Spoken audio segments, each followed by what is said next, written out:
नमस्कार मित्रांनो, कसे आहात? आनंदी, उत्साही, एनर्जेटिक. यस मित्रांनो, आळंदीवरून पंढरपूरसाठी पायी वारी निघाली. दरवर्षी निघते, हे सर्वांना आपल्याला माहीतच आहे. मित्रांनो, वारी म्हणजे फक्त हे देवदर्शन नसून वारीमध्ये आपल्याला बरंच काही शिकण्यासारखं आहे. बरंच काही वारी शिकून जाते मित्रांनो. वारी हे पूर्ण डिवोशन, सामर्थ्य, ऐश्वर आणि उत्साह याचा एक संगम आहे.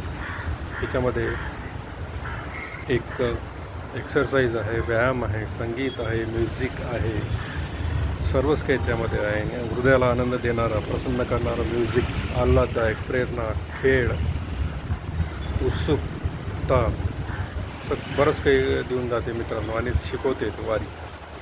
मित्रांनो, ही नुसती वारी नाही, ही त्या आत्मबोधाची, आत्मसमर्पणाची आणि आत्मकथे, आपलं आत्मज्ञान, आत्मसाक्षात्कार करण्यासाठी एक आपल्याला मिळालेली एक मोठी देणगीच आहे. मित्रांनो, वारीला कधी गेलो नाही, पण वारीमधून जे लोकांना आनंद, उत्साह मिळतो तो मी अनुभवला आहे.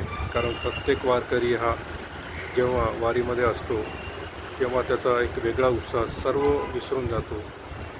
जात, धर्म, आनंद, दुःख, ऊन, वारा, पाऊस, थकवा सर्वच तो विसरून जातो आणि विसरून फक्त एकच असतं, नामस्मरणात तो तल्लीन राहतो. विठ्ठल विठ्ठलच्या गजरात त्याला काहीच सुचत नाही.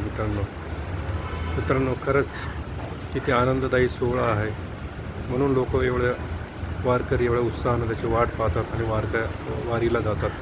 मित्रांनो, मी कधी गेलो नाही, पण जाण्याचा प्रयत्न जरूर करणार. यावर्षी जरूर थोडंफार तरी वारीमध्ये चालायला पाहिजे असं म्हणतात, कारण त्यात खूप शिकण्यासारखं आहे. बिझनेससाठी म्हटलं तर एक नेटवर्किंग आहे. खूप सारे मित्र नवीन जुने त्यामध्ये मिळतात.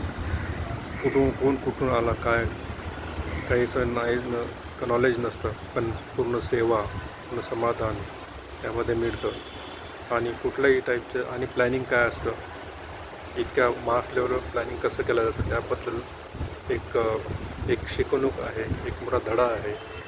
चला तर मित्रांनो, आपण वारी करण्याचा प्रयत्न करूया. तुम्ही पण चला, मी पण जाण्याचा प्रयत्न करतो. धन्यवाद. जय हरी विठ्ठल, रामकृष्ण हरी.